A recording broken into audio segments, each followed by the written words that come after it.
Mysterious disappearances in New York, vanished without a trace.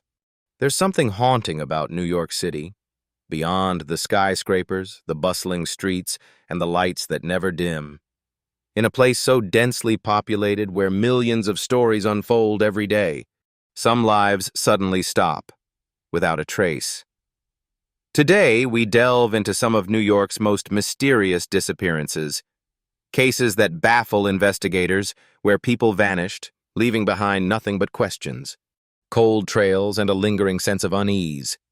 These are the stories of those who were last seen, but never found. Our first story takes us to the heart of Brooklyn, a January night in 2010. 7-year-old Patrick Alford was living in a foster home after being temporarily separated from his biological family. On the evening of January 22nd, just weeks after his placement, Patrick vanished without a trace. No one heard a cry for help. No suspicious figures were seen in the area. Patrick's foster mother claims he simply ran out of the apartment, perhaps attempting to find his biological mother, who he missed dearly. But after hours of searching, no one could find him. Despite an intense search involving police, rescue teams, and the public, Patrick was gone. His case received widespread media attention, but no solid leads ever materialized. Today, Patrick's disappearance remains an agonizing mystery. Was it an accident? Or did something far more sinister happen that night?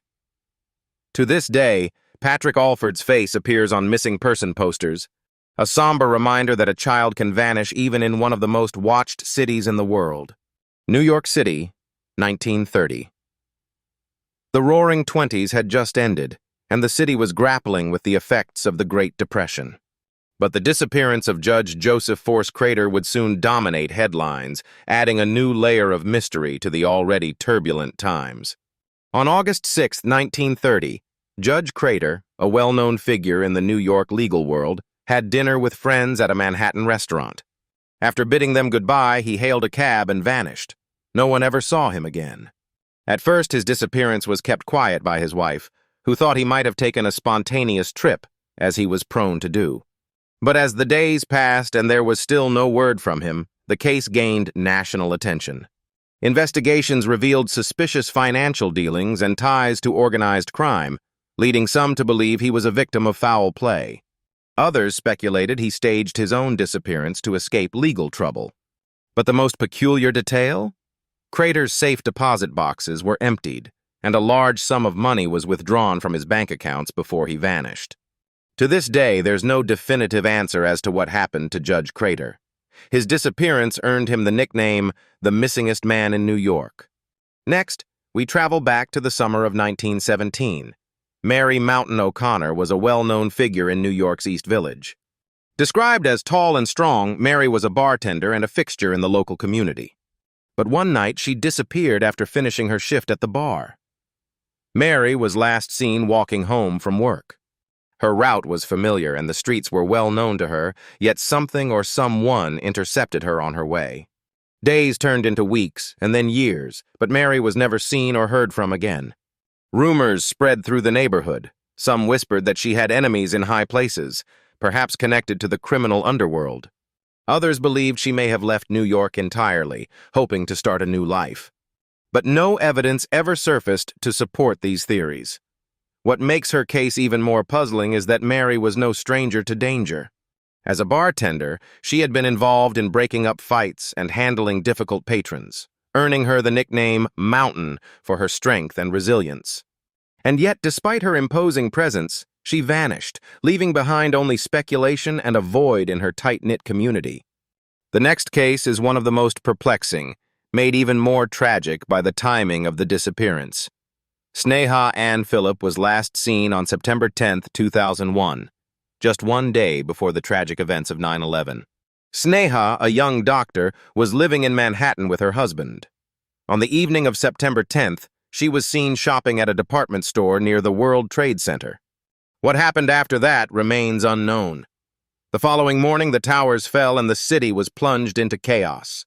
Sneha's husband, Ron, returned home that evening, but Sneha never came back. Was she a victim of the terrorist attacks? Did she run into danger while trying to help others? Or did something else entirely happen to her before the towers were hit? In the aftermath of the tragedy, with so many lives lost, Sneha's case was largely overshadowed. The official cause of her disappearance was later attributed to the attacks, but many, including her family, remain unconvinced. There were no traces of her near Ground Zero, no final phone calls, no sightings. Was Sneha's disappearance tragically tied to one of the darkest days in American history, or was it an unrelated yet equally disturbing mystery? And finally, we come to one of the most infamous disappearances in New York's history, the case of Eaton Potts. It was May 25, 1979, a day that changed how America thought about child safety forever. 6-year-old Eaton was on his way to catch the school bus for the first time alone. He never made it. Eaton's disappearance sparked a massive search effort involving police, the community, and national media attention. His face was one of the first to appear on milk cartons, a grim reminder of how fragile a child's safety can be, even in a crowded city like New York. For decades, the case remained unsolved, haunting the nation.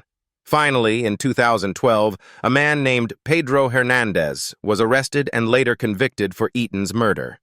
Hernandez had reportedly confessed to luring Eaton into a store basement and killing him.